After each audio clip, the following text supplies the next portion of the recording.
Hi, guys. Welcome back to the Sing Confidently Live Creatively podcast. Estelle here. Today, we're getting into what are the vocal registers for singers, specifically female voices. So, anyone who sings in the higher range, right? Sings in, like, typically has a higher voice. Individuals born female, assigned female at birth. These are the voices that I'm going to be focusing on in this episode. And there is overlap with individuals who are assigned male at birth and male voices, but I'm just gonna, I'm gonna just focus on female voices because it's a little bit different because of the anatomy of the male voice versus the female voice. So yeah, I'm gonna break it down. And before I even talk about what the registers are, I want to talk about why this even matters. Why am I talking about this? Why is this important for you as you're performing and becoming a singer and pursuing the arts and performing arts and singing with more intention and maybe even professionally as an adult? Um, this is why it matters. First of all, it matters because you need to know about your own voice, right? To know how your voice actually works as an instrument is super, super important so that you can be a healthy singer, so that you can take care of your voice, so that you can notice when things are off, and so that you know like where you are in your voice. Like, when are you in your chest voice? When are you mixing? When are you adding this stylistic thing here? So you know more about your instrument. So that's one thing. And then also because there are just different names and there's different terminology that people use that you'll hear voice teachers use, vocal coaches use all over. Like so much different terminology. So I want to kind of like go through as much of the terminology as I can think of and kind of break it down for you. To me, I don't really care as much because it's all semantics. And as long as we have an understanding about like what the concept is, then I don't really care whether you use chest voice or thick chords. Like it doesn't matter the terminology to me. We're talking about the same thing, and that's what matters to me. But yeah, I'll go through some of the different names. And then also, it's important to talk about this and like this vocal registers matter because it just gives you the ability as a singer to be able to switch between and utilize these registers and to access them easily. Like when you know what they are, you can then like start to use them with more intention. So you might not really know why the chest voice is um produces lower notes, lower pitches, and why does that matter to you as a singer? And I'm going to get into that. So I'm going to break down what the registers are so you know what they are for women, for female singers. Again, when I'm referring to female singers, I'm referring to assigned female at birth singers, okay? So people who have higher voices. All right. If you don't know me, hi, I'm Estelle. I'm a singer and performer myself, and I teach voice online as well as freelance with other studios in North Carolina. And I also am teaching music in the next semester at a school. So I am like, I'm also doing my master's in music and music education. So I'm like really studying the voice, really studying music. And I love this kind of stuff. I love to geek out about like the technical things and the anatomy and stuff like that. It's fun to me. So if you like all that stuff too, welcome. Thank you so much for listening. I also love theater, musical theater, and yeah, performing on stage is like also my favorite thing ever aside from teaching voice. So yeah, if that's your vibe and if you love that kind of stuff too, then welcome. I'm all about helping you and myself build confidence as a singer and a performer because I know what it's like to not be a performing and not pursuing this with intention. And then deciding to do it and deciding to want to become like next level and want to really become the best performer and singer that you can be. That's been my journey, that's been my process. And so I want to share what I've learned with you and to continue to grow alongside you. So that's what this podcast is all about. Welcome. I haven't like done a little intro in a while, so I thought I'd pop that in there. If you all have any questions on today's episodes or you have extra thoughts or you particularly like this episode today, I would love for you to leave a review on Apple Podcasts. So if you are listening on your phone, you can just go to your Apple Podcasts app and scroll down all the way to the bottom of this this podcast, not the episode, but you have to go back to like the main podcast, I think. And you can scroll all the way down to where it says rate and review. And you can just leave a review and let me know what you think of the show, if it's helpful to you. And if you have additional questions or things that you'd like me to talk about, you can leave it in there and I will check it as well. Okay. All right. So, first of all, we've talked about why this matters. Why does it matter for us to learn about the registers as singers? But first, before I go into what the registers are, I also want to give a little definition. So, what is a register? And I've taken this from one of my professors, and I think she took it from Barbara Dosher, who's the author of a book called, I believe it's called The Functional Unity of the Singing Voice. And so that's what this quote is. It's either a quote from the book or the quote from my professor, but um, my professor defined a register as consecutive tones produced by the same mechanism with similar voice quality. So what that means is just you have pitches back to back, right?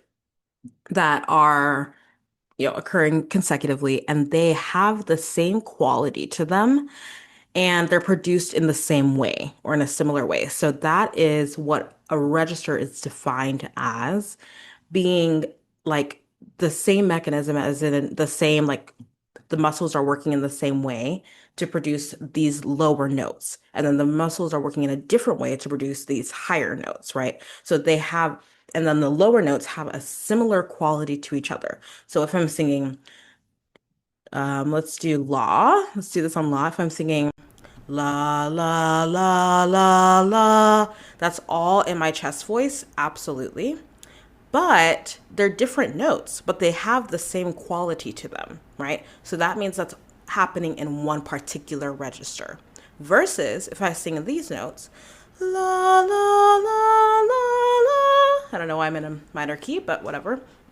Those notes are also different pitches, but they are occurring and they have the same quality to them. They're all light and airy, and that's in my head voice, right?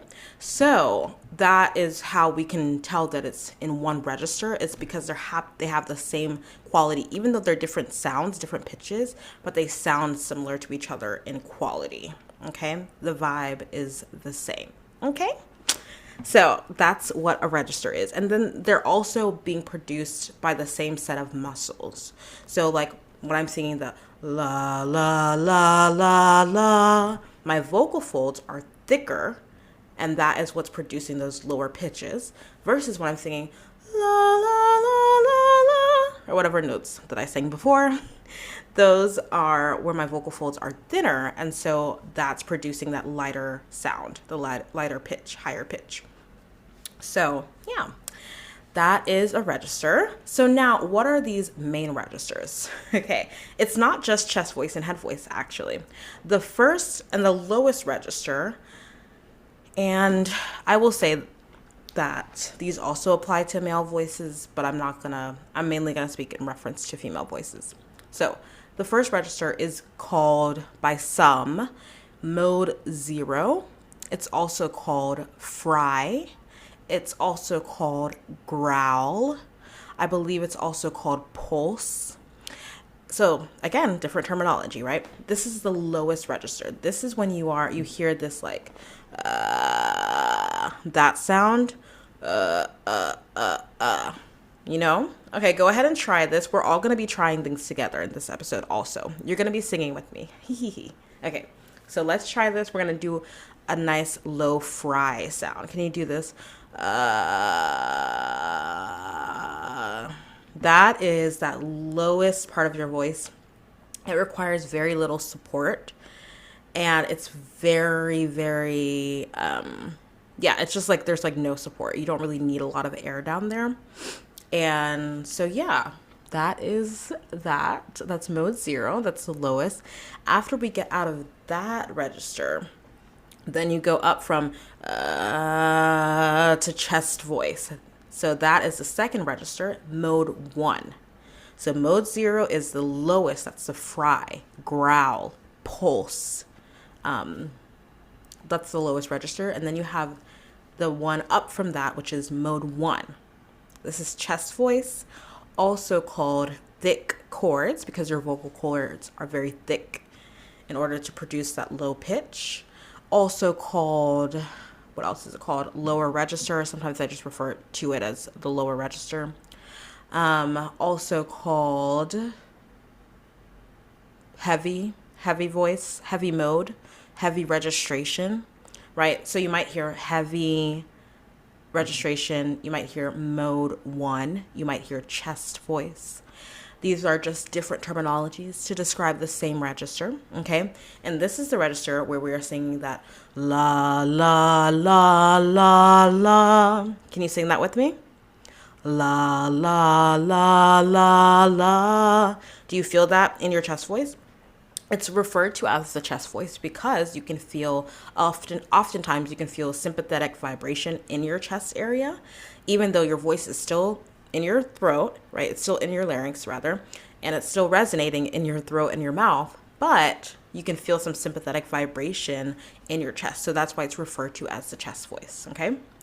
All right, so once we come out of the chest voice, there's technically this vague register that is called the middle voice. I'm going to come back to that in a little bit, but that's technically what's above mode 1 in some pedagogue circles, okay? So some people will refer to it as middle voice, but I'm going to come back to that in a little bit. After that, we have mode 2, which is head voice. It's also called thin chords because your vocal folds are thinner up there.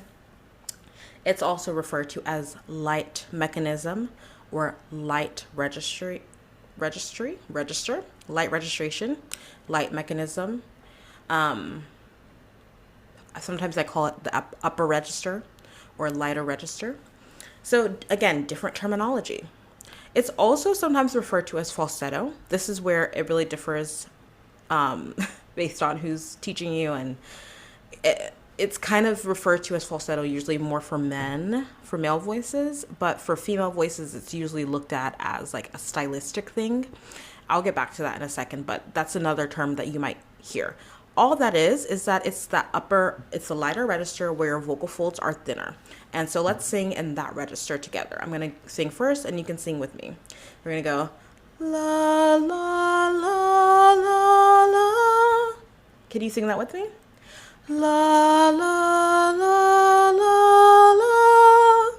I'm trying to be very careful not to mix there, and I'll talk about what that is in a second, but that is full light head voice. Very light, very airy, very pretty, very princess-like, right? Okay. All right. So now you know those main ones. And now the last one is the highest register, and that's called mode 3. This is the whistle register.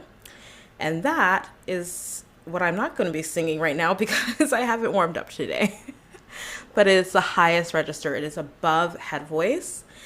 And it's super, super high. Think Mariah Carey. Think, who else? Whitney Houston. Think like super, super high whistle notes.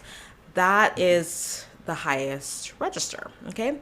And yeah, that is, those are the registers. So we had mode 0, which is that fry, pulse, growl register down here. And then we had mode 1, which is down here, kind of like where we speak. That's the chest voice, thick chords, lower register, heavy registration, heavy mode. And then we technically have like a middle area that I'll talk about in a moment. And then we have mode 2, which is head voice, light register, thin chords, light registration, light mode. And then we have mode 3, which is whistle register. Okay? Mode 0, mode 1, mode 2, mode 3. And in between mode 1 and mode 2, aka chest voice and head voice, there is a middle register that is not a register in the same way that other registers are. And that's why I'm going to pull that out and talk about it separately. Okay? So, but those are the main registers. Now, so here are the other aspects that I didn't want to talk about because it gets a little bit trickier. So we have this middle area. And sometimes it is referred to as the mix. And that is really just a coordination between the muscle that is more dominant in your chest voice and the muscle that is more dominant in your head voice. And it's like coupling that, like coordinating those muscles and how they can like work at the same time, work in conjunction with each other and like transition from one to the other. And also coupling that with like how your vowels are shaped and how your mouth and your throat are shaped. And we do different exercises and different things to help train your voice to coordinate in that way. And by we, I mean voice teachers and singers in general. We have to find ways to help bridge the chest voice and the head voice in a way that doesn't feel like a drastic crack in the voice or a drastic change in the voice when you're going from that lower register to that higher register, when you're going from the thick chords to the thin chords. So what happens is that in the notes that are kind of between where the chest voice is kind of starting to transition, and in the female voice, that's usually around, if you know the piano, it's usually around that D above middle C, like not middle C, but then D, middle D, if you will. D4 is the term if you know piano. D4, that is where the voice can start to change and turn depending on the singer. Everyone's voice is different, but that's where the chest voice, the muscle that's dominant in the chest voice, which is the thyroarytenoid muscle, when that muscle will start to kind of give into the muscle that is more dominant in the head voice, the cricothyroid muscle. So when that happens, there's going to be there can be a break in the voice if we haven't coordinated how to transition smoothly and using not only by just what's happening at your vocal fold level, but really it's more of an acoustic change. It's what's happening in your vocal tract, so your throat and your mouth. So we're gonna that's in that middle voice area is where there's vowels. Vowels are really important and really helpful for creating the sound that you want. And the space in your mouth, the resonant space where the sound resonates, it's really important in that middle area. And so what can happen is that as you get higher, as you kind of get out of chest voice and you're in head voice technically, but you can start to bring up a little bit of that chest voice into that area and also have some of the quality of the head voice too. And use your vowels and your shaping of your mouth and your throat to kind of produce a sound that sounds like it's mixing both qualities of the chest voice and the head voice, which is super exciting. And it's so fun to play around with that. Don't see it as so technical, but see it as something that's fun, trying to see if you can bring some of the chest voice into that more head voice dominant area and bring some of the head voice down into the more chest voice dominant area, and see if you can bring both qualities together is something that can be a fun experimental thing. And sometimes as singers, we're we have to get it perfect. We have to hit the note with this right power and blah, blah, blah. And it's when you're training and you're practicing and you're doing exercises, think of it as play. Think of it as experimentation. And there are healthy ways, of course, to experiment, but in a healthy way, of course. And so that's what hopefully a voice teacher will help you do as well. Another thing to think about is, again, falsetto. I mentioned it earlier, but it's typically used to describe the male voice, the male head voice, but it's also can be seen as a stylistic choice, as just a more light, even airier style of head voice. So you might be singing in your head voice and you lighten it up even more. So you go from hey in your head voice, hey, to hey. Did you hear the slight lightening? I hope that I hope that you could hear that. But that is how we can add some stylistic flavor and colors to our voice, is using falsetto. So it's more of a style than a register, but again, it's all semantics. Some people will say it's falsetto, that is a register. Some people will say it's style. I mean, honestly, who cares? As long as you know what you're like what you're referring to, that you understand the context that they're using it in, I truly don't think that you should let semantics bog you down as a singer. Just do your best to understand what these things are, how they work in your voice, and then utilize them in your favor. So again, remember why this is important. I'm not just telling you this because it's nice to know. Like, it's important because you get to have options as a singer. It's so important that you know how your voice works. You understand that you can go from fry in mode 0 to chest voice in mode 1, and then in that middle area you can play around with incorporating mode 1 and mode 2, and then you can go into head voice, full head voice in mode 2, and then you can go to mode 3, you can go to whistle. Yes, you can. I could too. I can too once I've warmed up. Not right now, but I can, right? You can do all these things when you know that this is how your instrument works. And some of us, we just don't know. And we should, okay? So I want you to practice singing in these different registers today. Try singing in your chest voice, sing in your head voice. Notice which one feels easier for you. Maybe then you need to start working on strengthening the other one. If head voice feels hard for you to sing that lightly, then maybe you need to start working on some head voice exercises. And you guys know I have them. So scroll back on my podcast. I don't even know what episode it is, but I have I have exercises for head voice and for chest voice. So don't you worry. I got you guys. Go back. Let me see. Go back to episode, if you want to work on your chest voice, if you feel like your chest voice isn't strong enough, you need to go back to episode 242, 3 chest voice exercises for female singers. There you go, my loves. There you go. And if you feel like your head voice isn't quite where you want it to be, then go to, okay, here we go. Episode 244, 3 head voice exercises for female singers. There you go. Okay, go do some of those exercises to strengthen the part of your voice that doesn't feel super solid, that you don't feel super strong in. And there you go. Like, you have now started to find ways to develop those registers as a singer. Okay, so, and if you have a challenge with coordinating the registers with mixing, if you're having a hard time in that middle part of the voice, if you feel like it's too light or it's too heavy and you're not able to incorporate both parts of both, like a little bit of the chest voice and a little bit of the head voice, if you're not able to incorporate both in that middle area, I also have mixing exercises as well. Let's see. You can go listen to my episode actually with one of my voice students. We worked on register blending. That's episode 223. If you want to go back and listen to that and see if that helps you a little bit. And I have like other episodes in the past where I worked on like mixing and stuff like that, mixing exercises. And so, yeah, I hope this helps you to understand a little bit more about the registers as a singer.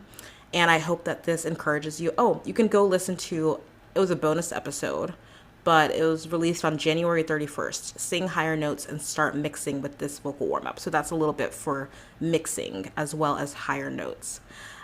But yeah, I hope this helps you to hear about these registers, to understand why they're important.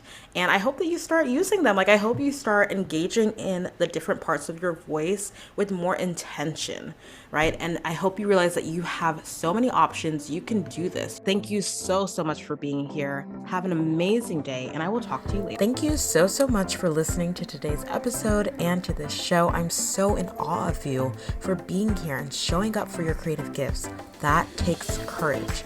Don't forget to join the Performing Arts community on Facebook for support and inspiration as you continue on your journey.